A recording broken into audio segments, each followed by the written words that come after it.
Jai Hind aspirants, how all you are? I hope you all are good and happy at your home and continue with your preparation with a beautiful mind. So मैं आशा करता हूं कि आप सभी अच्छे होंगे और आपकी प्रिपरेशन बहुत ही अच्छी चल रही होगी। जैसे कि आप सभी को मालूम है कि हमने प्रैक्टिस सीजन स्टार्ट किया था इंग्लिश ग्रामर में हमारी पीडीए चैनल पर। मैंने आपसे बोला था ये प्रैक्टिस सीजन रुकने वाला नहीं है और ये प्रैक्टिस सीजन प्लस रूल्स आपको ये जो वीडियो रहेगा 15 से 20 मिनट की लेंथ में मैं जो आपको प्रोवाइड करूंगा आपको अनसीन अनप्रिडिक्टेबल रहेगा। तो मैं आपसे आशा करता हूं कि आप ये पूरा वीडियो जरूर देखें और ये जो रूल्स हैं ये आप गोल्डन रूल्स हैं आपके लिए, आपको किसी भी एग्जाम में मिल सकते हैं। जैसा कि आपके एग्जाम आने वाले हैं, आपका सीडीएस भी आने वाला है, आपका एनडीए भी आने वाला है 2024 में 21 अप्रैल को, और आपका एफकेट भी आने वाला है, आपका आईबी भी आने वाला है, और आपको जैसे कि मालूम है आपके एसएससी वगैरह के एग्जाम्स भी आने वाले हैं। एसएससी में सीजीएल, आपका जीडी वगैरह और आपका सीएचएसएल वगैरह।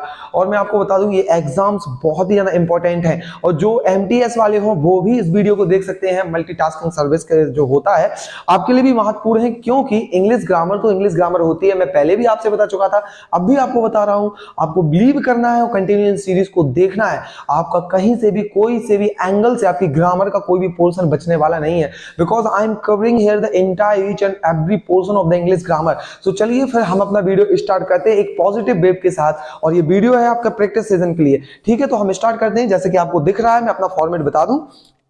सबसे पहले मैं क्वेश्चन लाया हूं, ये जो क्वेश्चन रहेंगे सब किसी ना किसी एग्जाम के हैं। फिर आपको रूल मिलेगा उससे रिलेटेड, फिर आपको क्वेश्चंस मिलेंगे, फिर उससे रिलेटेड रूल मिलेगा, फिर क्वेश्चंस मिलेंगे, फिर रूल मिलेगा। ये कंसेप्ट मैंने इसलिए ऐसा रखा है कि कुछ बच्चों को मालूम नहीं होगा। जो बच्चे पहले क्वेश्चन लगाना चाहते हैं वो क्वेश्चन लगा लें, और जिनको मालूम नहीं तो मैं पहले रूल पढ़ा दूंगा। ओके, तो हर वीडियो में 5 से 10 रूल मैं ऐसे कुछ करके बताऊंगा, तो आपको बहुत ही अच्छे से देखना है। और ये रूल आपके लिए बहुत ही ज्यादा इंपॉर्टेंट होने वाले हैं। आपके दिमाग पर जो इंग्लिश ग्रामर से रिलेटेड एक नेगेटिविटी छाई हुई है, ये रूल गोल्डन तरीके से उस नेगेटिविटी को हटा देंगे, उस परत को, जमी परत को आपके दिमाग से हटा देंगे। इसलिए बोलता हूं इसको देखिए मेरे साथ। तो चलिए सबसे पहले क्वेश्चंस पढ़ते हैं हम, और आप देख सकते हैं जैसे कि the very first question is He lied lay to me yesterday। यहाँ पे आपको बताना है, ये मैंने 3 ब्लैंक्स दे रखे हैं और इनमें से आपको बताना है करेक्ट ऑप्शन क्या है। Next, he lay his luggage aside and laid down to rest।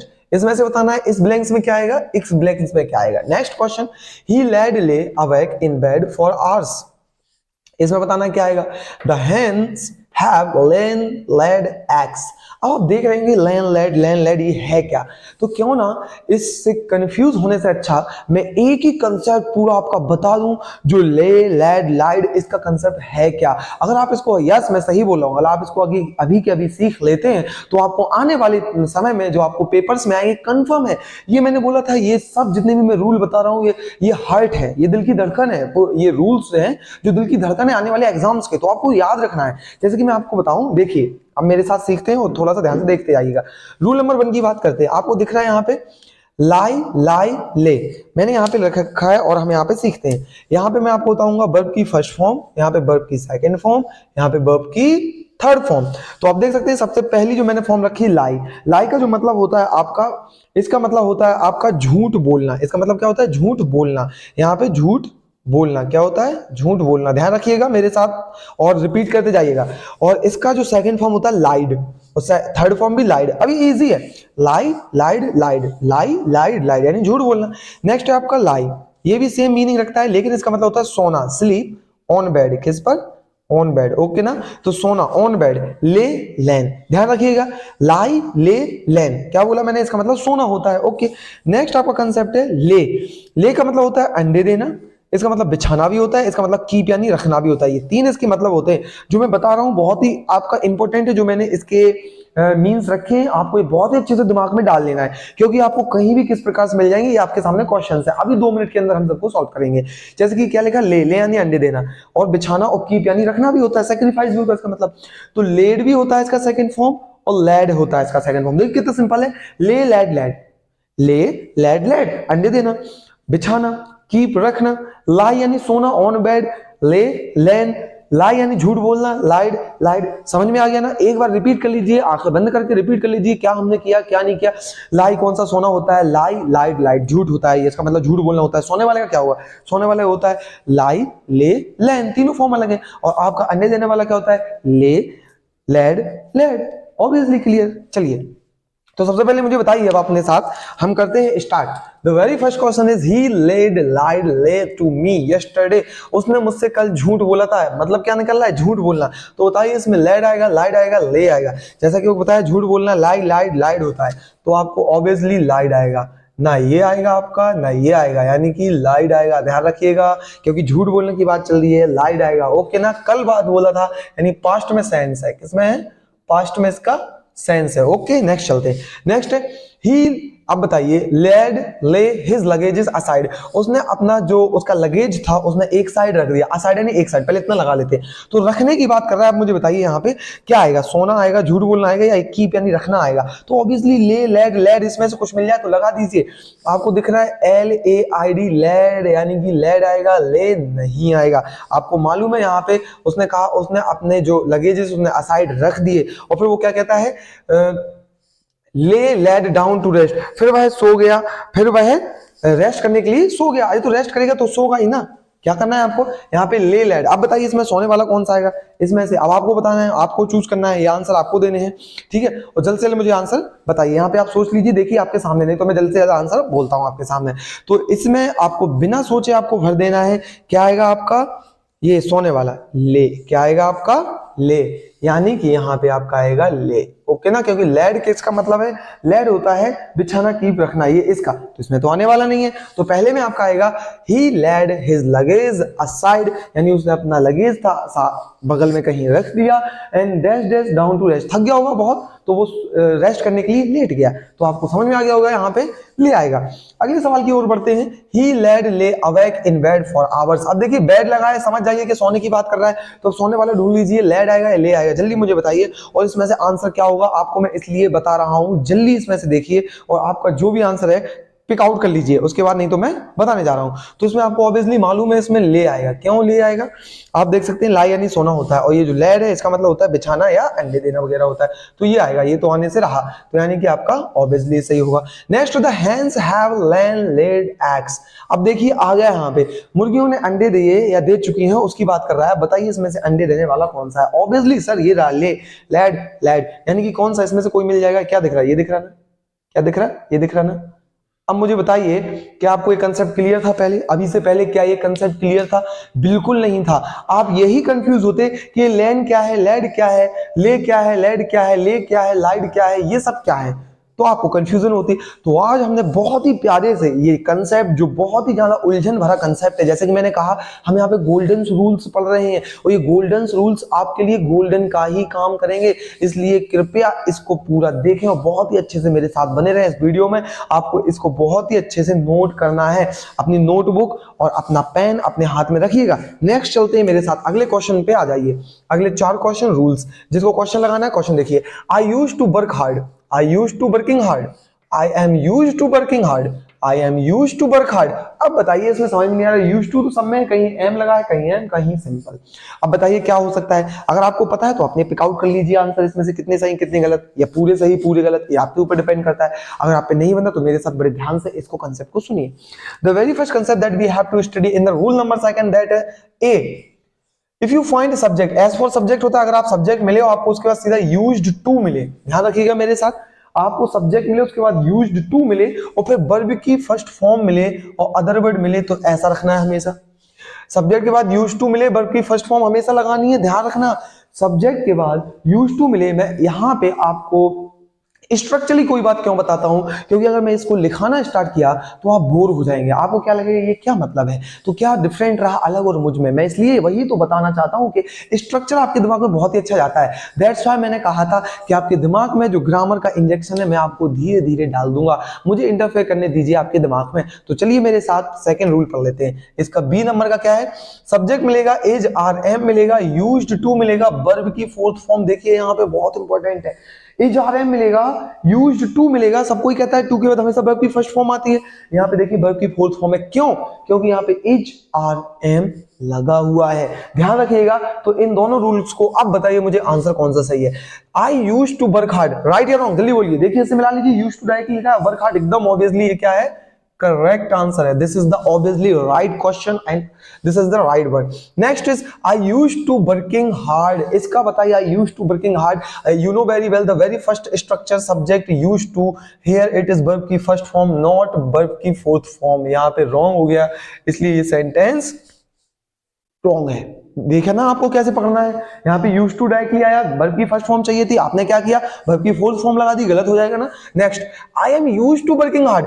देखिए एम लगा है, यूज टू लगा है, V4 लगा है, ऑब्वियसली राइट है। रूल नंबर सेकंड, तो देख लीजिए राइट है, ऑब्वियसली राइट है। नेक्स्ट देख लीजिए, I am use to work hard, am लगा है, यूज लगा है, टू लगा है, लेकिन वर्ब की फर्स्ट फॉर्म लगा रखा है, क्योंकि मैंने कहा था एज आर एम कुछ भी आ जाए यूज टू के बाद फिर वर्ब की फोर्थ फॉर्म आती है, हो गया ना गलत, तो यहाँ पे आपका गलत है। तो मैंने आपसे बोला था कि आपको बहुत ही अच्छे से देखना है और आपको समझना है, चुटकियों में यूं आप एरर पकड़ना सीख जाओगे। एरर की तो कोई औकात ही नहीं बचती आपके सामने, इसलिए मैं बोल रहा हूं ये जितनी भी प्रैक्टिस सेशन वाला मैं सीरीज डाल रहा हूं, 4 वीडियो अपलोड कर चुका हूं पहले से, आपको वो जाकर जरूर देखने हैं, 1 बाय 1 वीडियो देखने हैं। और मैंने बेसिक ग्रामर भी स्टार्ट कर दी है, पहला वीडियो आ चुका है कि आपको इंग्लिश ग्रामर स्टार्ट कहां से करनी है, तो देखिए फिर आगे मैं बात करता हूं उसके बारे में। अगला रूल नंबर 3 पे चलते हैं, ये रूल नंबर 2 हो गया। आई होप आपको अच्छा लग रहा होगा, और अगर आपको अच्छा लगे तो लाइक जरूर अभी के अभी कर दीजिए मेरे वीडियो को। अगला देखते हैं, the task given to him is much too difficult. ये क्या लिखा है, the task given to him is much too difficult. Next लिखा है second question, the task given to him is too much difficult. अगला लिखा है there was too much snow on the road. अब मुझे बताइए इसमें से कौन से सही है। अब आप देख सकते हो कहीं पे आपका मच टू लिखा है, कहीं पे आपका टू मच लिखा है, और कहीं पे आपका टू मच लिखा है। अब बताइए, तो क्यों ना इसका कंसेप्ट सीख लें, जिसको आंसर चाहिए तो वो आंसर पिक आउट कर ले, बाकी मैं कंसेप्ट सिखाता हूं, ठीक है। तो देखिए the very first concept in the rule number 3 is, अगर आपको टू मच मिलता है उसके बाद हमेशा आपको क्या चाहिए, नाउन। ध्यान रखिएगा, मेरी बात को रिपीट करते जाइएगा, ये छोटे छोटे कंसेप्ट बहुत मोटे होते हैं, बाद में जब पेपर में आते हैं तो दिमाग काम नहीं करता, अरे क्या करें, हम टू मच था, यहाँ मच टू था, मच टू टू मच, इसी में हम परेशान हो जाते हैं। तो आपको परेशान नहीं होना है, क्योंकि मैं आ गया हूं आपके लिए समाधान लेकर। तो इसलिए मैं आपसे बोल रहा हूं कि ध्यान से देखिएगा, टू मच के बाद नाउन आता है, और मच टू के बाद एडजेक्टिव आता है। क्या आता है, एडजेक्टिव, तो जिसको आप एडजेक्टिव पढ़ते हैं, तो यहाँ पे क्या आता है, एडजेक्टिव आता है, ठीक है ना।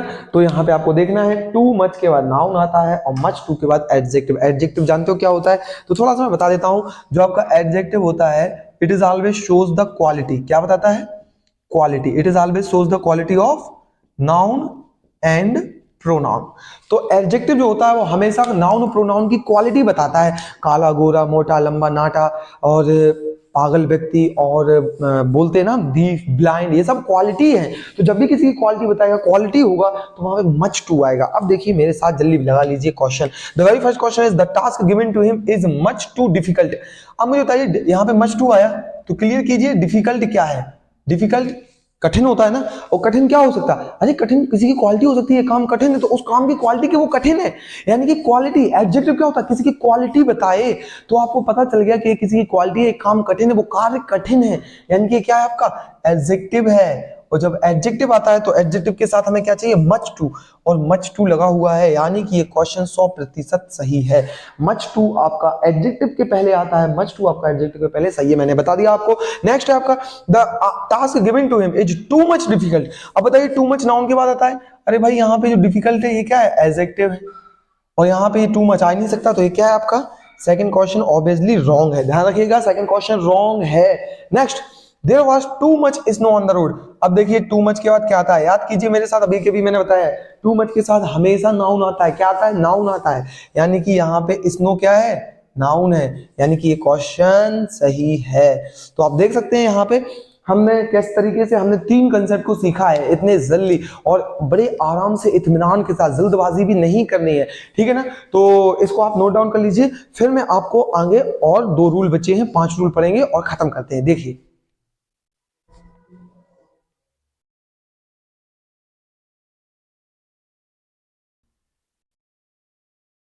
तो फिर हम देखते हैं, ये अगले रूल्स में आगे लेके आ गया हूं, और ये प्रेप जिससे रिलेटेड है, आपको बहुत ही अच्छे से देखना है। तो चलिए हम स्टार्ट करते हैं रूल नंबर 5। 4, रूल नंबर 4 आप देख सकते हैं, कुछ क्वेश्चंस लिख रखे हैं मैंने और यहाँ पे आप देख सकते हैं एट, इन, ऑन को फिलअप करना है। तो पहले हम समझ लेते हैं, जैसे कि आपके सामने है at it denotes exact time, definite time. Exact time समझते हैं ना, एकदम डेफिनेट, जो पक्का निश्चित समय है उसको डिनोट करेगा। आपका दिया गया समय जो निश्चित होगा उसको डिनोट करेगा, वह एग्जैक्ट टाइम कहलाता है। इन जो होता है आपका for longer duration span of time, ये लंबे समय को बताएगा। जैसे कि कोई आप ईयर बोलोगे 1990, एक लंबी ड्यूरेशन थी। जैसे कि आप मॉर्निंग बोलोगे एक लंबा टाइम है, ऐसा कोई लंबा ड्यूरेशन होगा तो ये उसको बताएगा, ठीक है ना, ध्यान रखिएगा। ये एग्जैक्ट को बताता है एट।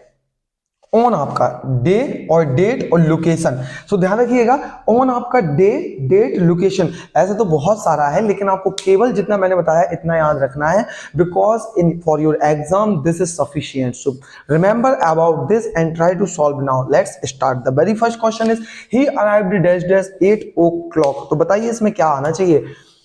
8 o'clock, बताइए एग्जैक्ट टाइम है या लॉन्गर टाइम है, डे है, डेट है, लोकेशन है, क्या है। तो आपको दिख रहा है एक एग्जैक्ट टाइम है, यानी कि इसमें क्या आएगा, एट आएगा। नेक्स्ट आप देख सकते हैं he arrive dash dash the morning. अब मुझे बताइए मॉर्निंग की बात कर रहा है तो यहाँ पे आपका मॉर्निंग आपका लॉन्गर ड्यूरेशन है, एग्जैक्ट टाइम है, डेफिनेट टाइम है, या डे, डेट, लोकेशन है। तो आपको पता है, यहाँ पे आपको दिख रहा है स्पष्ट क्वेश्चन जो अपने आप में बोल रहा है। तो यहाँ पे एक लॉन्गर ड्यूरेशन बता रहा है और यहाँ पे हम इनको फिलअप कर देंगे। लॉन्गर ड्यूरेशन यानी कि जो मॉर्निंग है आप जानते हो अच्छे से, सुबह से स्टार्ट होता है और काफी लंबा समय तक चलता है मॉर्निंग आपका। तो एक लंबा ड्यूरेशन है ना, कोई छोटा तो टाइम है 1-2 घंटे में खत्म हो जाता है, एक लंबा ड्यूरेशन बताता है। तो जब लॉन्गर ड्यूरेशन बताएगा you have to prefer in, it is better. Then he arrive dash dash Monday. अब मंडे में क्या, डे, डेट, लोकेशन बताइएगा थोड़ा। तो यार डे और डेट स्पष्ट है, मंडे क्या एक डे है यार, तो इसमें क्या आएगा, ऑन आएगा। क्या आएगा, ऑन आएगा। Next I was one dash dash 7 AM। बताइए 7 AM क्या है। अरे सर ये एग्जैक्ट टाइम है तो ऑब्वियसली हम इसमें क्या फिलअप करेंगे, एट 7 AM। उसके बाद आपने टाइम बताया होली, एक क्या है, डे है, एक डे है। होली हो, आपका इंडिपेंडेंस डे हो, कोई भी डे हो, ईद, दिवाली, कुछ भी हो, ये डे होते हैं स्पेशली। तो अगर डे की बात करें तो क्या आएगा, ऑन आएगा।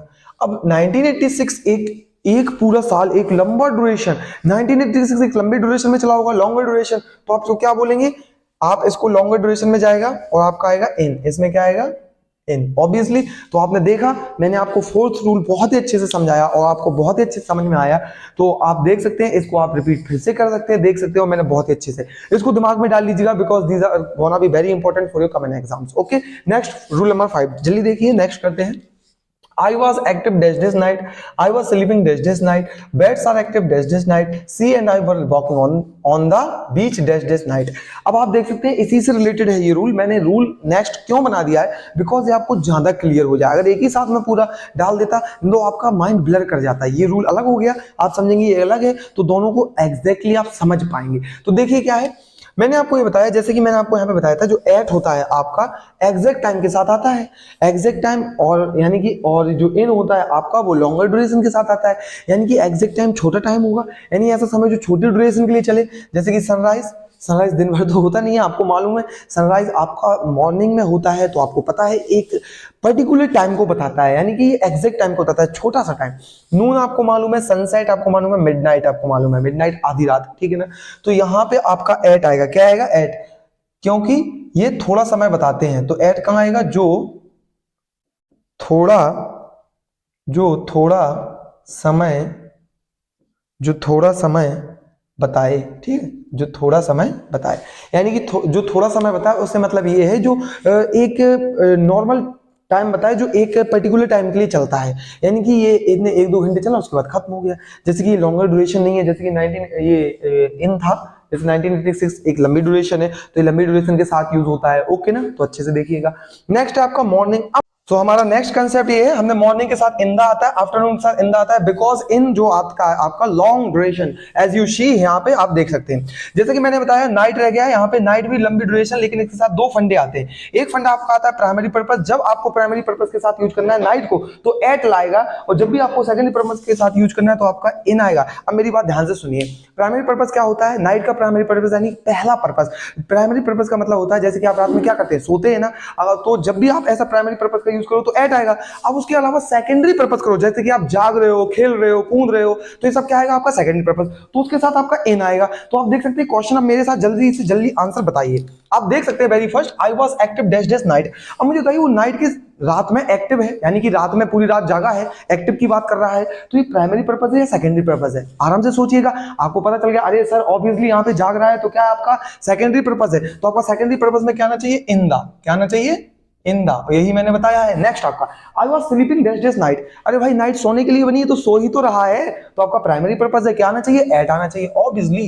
ये तो बहुत इजी है सर, लग रहा है ना इजी? मैंने आपसे पहले ही बोला था कि आपको मेरे साथ इंग्लिश के हर एक अप्रोचेस ऐसे सीखने को मिलेंगे जैसे कि एक फ्री वाटर में लहराती हुई मछली, तो मैं आपको ऐसे लहरा दूंगा। आप देखिए, और अगला question, bats are active dash dash night. ये वाला क्वेश्चन बहुत ही इंपॉर्टेंट है। अब मुझे बताइए bats are active dash dash night. अब आप सोच रहे होंगे कि इसमें एट आएगा या इन आएगा। बैट्स तो एक्टिव रहते ही है नाइट में, तो बताइए प्राइमरी पर्पस सेकेंडरी पर्पस? अरे प्राइमरी ही पर्पस है उनका, ये कोई सेकेंडरी पर्पस नहीं। बैट तो नाइट ही में एक्टिव होते हैं, तो यहाँ पे एट आएगा। कोई भी गलती से इन ना भर देना, ठीक है ना, ध्यान रखिएगा, मैंने बता दिया आपको। Next, see and I were walking on the beach dash dash night. वह और मैं रात में बीच पर टहल रहे थे। अरे भाई रात कोई टहलने के लिए बनी क्या? नहीं ना, तो आपको ध्यान रखना है यहाँ पे ये आपका सेकेंडरी पर्पस है, तो आपका क्या आएगा?